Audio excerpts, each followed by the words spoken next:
शहरामध्ये आज सकाळी एक गुन्हा दाखल झाला ज्याच्यामध्ये एक महिला डॉक्टर यांनी सुसाईड केलं आणि त्या सुसाईड करताना त्यांनी स्वतःच्या हातावर 2 नावं लिहून ठेवली, ज्याच्यामध्ये एक आमचे PS आहेत फलटण ग्रामीणचे आणि अजून एक सिव्हिलियन व्यक्ती आहेत. अशा दोघांविरुद्ध मानसिक आणि शारीरिक छळाच्या आणि बलात्कार केल्याच्या म्हणजे त्याच्याकरता मी आत्महत्या करते अशा अर्थाने लिहिल्यामुळे गुन्हा दाखल करण्यात आलेला आहे. बलात्कार आणि आत्महत्येस प्रवृत्त करणे असं दोघांविरुद्ध. एक आमचे PS आहेत, त्यातले आहेत फलटण ग्रामीण पोलीस स्टेशनचे. हा गुन्हा दाखल झाला फलटण शहरमध्ये, कारण त्यांनी ज्या हॉटेलमध्ये आत्महत्या केली ते हॉटेल फलटण शहरमध्ये आहे आणि या दोघांविरुद्ध गुन्हा दाखल झाला आहे.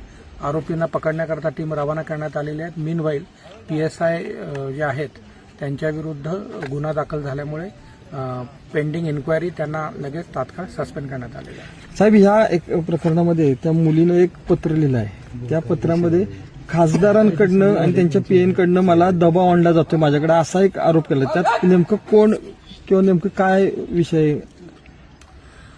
नाही, याच्यामध्ये म्हणजे हा जो गुन्हा आहे याच्यामध्ये त्यांनी तर ही जी 2 नावं लिहिली आहेत ती म्हणजे मानसिक आणि शारीरिक छळ आणि बलात्कार अशी आहेत.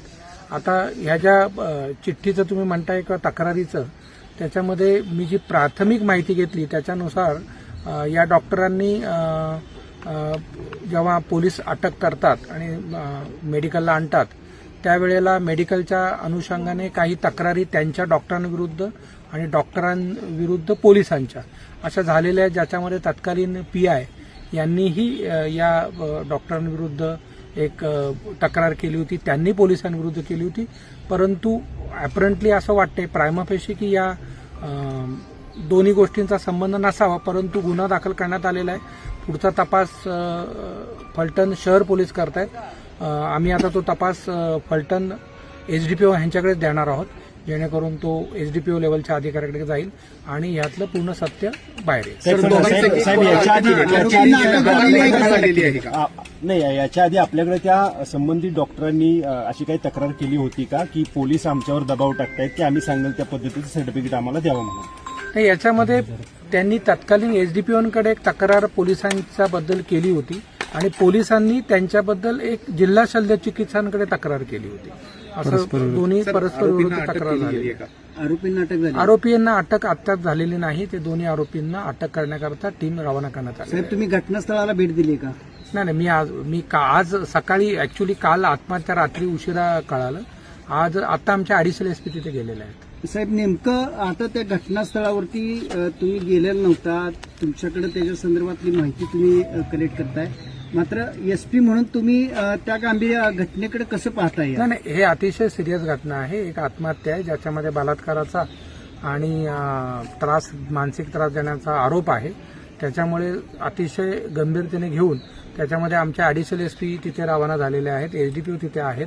SDPO तपास करणार आहेत आणि फॉरेन्सिक टीमही जी नवीन आमची आता फॉरेन्सिक व्हॅन आलेल्या आहेत त्यासह रात्रीपासून तिथे तळ ठोकून आहेत आणि तपास अतिशय म्हणजे त्याला सायंटिफिक आणि योग्य रीतीने सुरू आहे. साहेब, घटना घडलेली आहे ती काल सायंकाळी घडलेली आहे. गुन्हा दाखल झालाय काही तासापूर्वी. त्याच्यामध्ये काय फरक आहे? त्याच्यामध्ये असं आहे की सुरुवातीला साधारणतः 7:30-8च्या दरम्यान म्हणजे त्या ज्या डॉक्टर आहेत त्यांनी एका हॉटेलमध्ये बुक केलं होतं.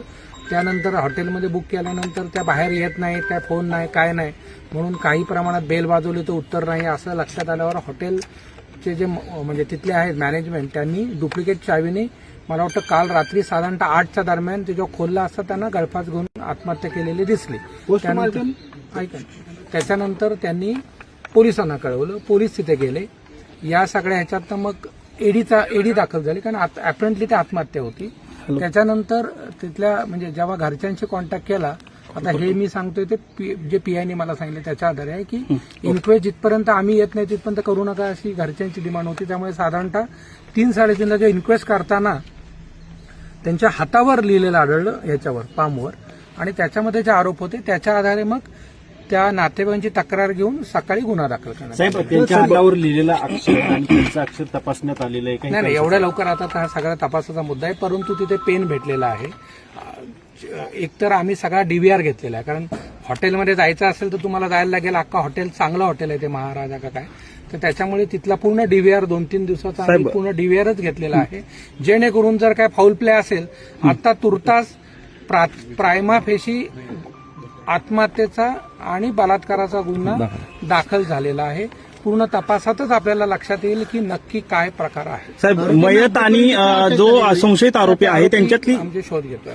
मयत आणि संशयित आरोपी जे आहे त्यांच्यात ओळख कधीपासूनची होती, काय माहिती समोर येते? नाही, आता अपरेंटली यातला जो PSI आहेत आमचे ते आणि या महिला या एकाच तालुक्यातल्या बीड मधल्या आहेत, त्यामुळे त्यांची ओळख असावी असा अंदाज आहे. परंतु फ्रँकली हा काहीतरी 1 वर्षापासून तिथे होता हा PSI, आणि या महिला सुद्धा 2 वर्षापासून तिथे होत्या.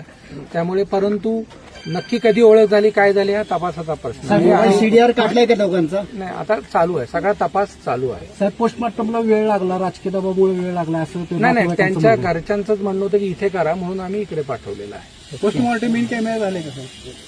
आता पोस्टमॉर्टम इन कॅमेराच चालले ना, ते CID असेल तर इन कॅमेरा होतं. आता तुर्तास इथे हे केलं. त्यांनी एक आरोप त्यांच्या नातेवाईकांनी असा केलाय, खासदारांचे PA त्यांना फोन करायचे आणि खासदार त्याच्यावरून बोलायचे. कोणते खासदार हे त्यांनी सांगितलं नाही. मात्र आपला तपास त्या बाजूने सुद्धा होईल का, की बाबा असा त्या डॉक्टरांच्यावर आत्महत्या, हे असायचं? बघा, आत्महत्या करण्यात आलेली आहे. पहिली गोष्ट, एक अननॅचरल डेथ झालेली आहे. अननॅचरल डेथ अॅपरंटली आत्महत्या आहे, ती आत्महत्याचा आहे का हा तपास शेवटी सिद्ध करायला लागणार ना तपासात की आत्महत्याचा आहे. आणि त्याच्यानंतर आत्महत्येचं कारण काय, आत्महत्येचं कारण असताना महिलेने काय लिहिलंय, कोणाला आधी काय बोललेलं आहे, ह्या सगळ्याचा तपास होणार आणि त्याच्या अन्वये ती आत्महत्या आहे, त्याचं कारण काय, या सगळ्याचा तपास होणार.